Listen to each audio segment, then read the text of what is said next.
Olá, bom dia, como vai você? Vamos estudar a Bíblia? Gênesis capítulo 14, verso 12. Apossaram-se também de Ló, filho do irmão de Abrão, que morava em Sodoma, e dos seus bens, e partiram. Louvado seja Deus! Estamos estudando Gênesis. O tema desta semana, as raízes de Abraão. Hoje, quarta-feira, a coalizão de Babel. Bem querido, bem querida, você já sabe, deixe aí o seu like para a gente ver que você está gostando. Inscreva-se nesse canal, não se esqueça de orar por este canal, porque eu também estou orando por você.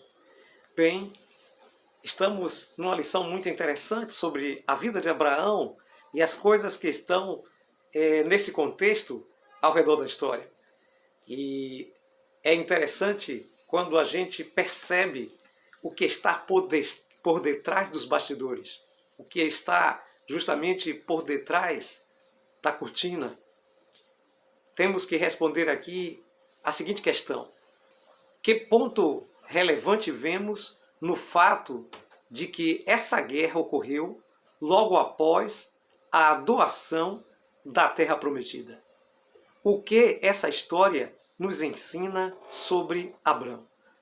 Bem, estamos diante aqui de um conflito. Há uma guerra entre 4 reis contra 5. Essa guerra, ela foi a primeira guerra narrada na Bíblia. Foi a primeira guerra a existir, ali registrada no Gênesis. A coalizão de 4 exércitos da Mesopotâmia e da Pérsia contra outra coalizão de 5 exércitos dos cananeus. Uns buscavam a libertação e outros buscavam impor o seu domínio sobre as terras. E ali estavam então as terras de Sodoma e Gomorra envolvidas também neste conflito. E é interessante, queridos, que essa guerra se deu logo depois que Deus prometeu a Abraão a terra. Então, olhando com os olhares espirituais, podemos perceber que não era apenas um conflito humano que estava acontecendo ali. O conflito cósmico por trás de todo esse véu estava acontecendo. Estava ali sendo registrado o conflito entre o bem e o mal, o grande conflito por trás, então, daquela guerra, humanamente falando. E aí, queridos, é interessante também que Abraão, que era de fato o dono da terra, não estava envolvido a princípio neste conflito, não tinha interesse por esse conflito e, na realidade, Abraão entendia que a terra era um dom de Deus.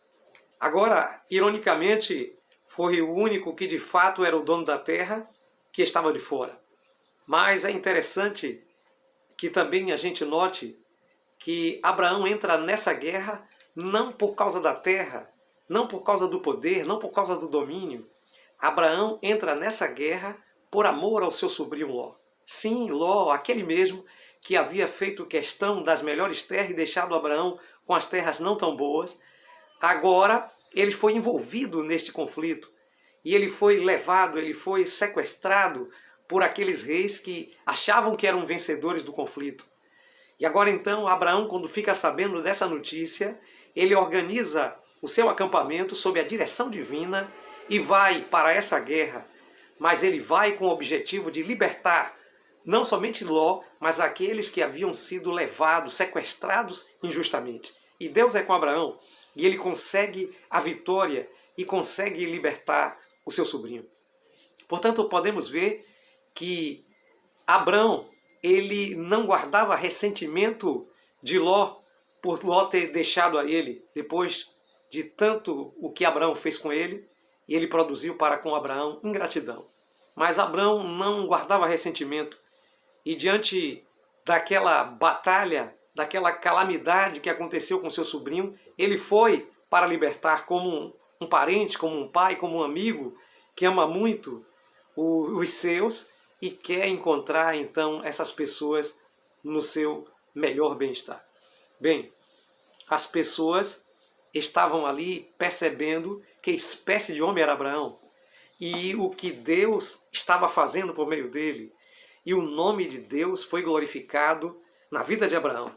E Abraão não entrou na coalizão, mas Abraão foi um vencedor de Deus, porque os interesses de Abraão não eram interesses terrenos, mas eram interesses das coisas eternas. Eram interesses pela salvação de almas para Deus. E você, querido, nesta batalha do grande conflito, de que lado você está?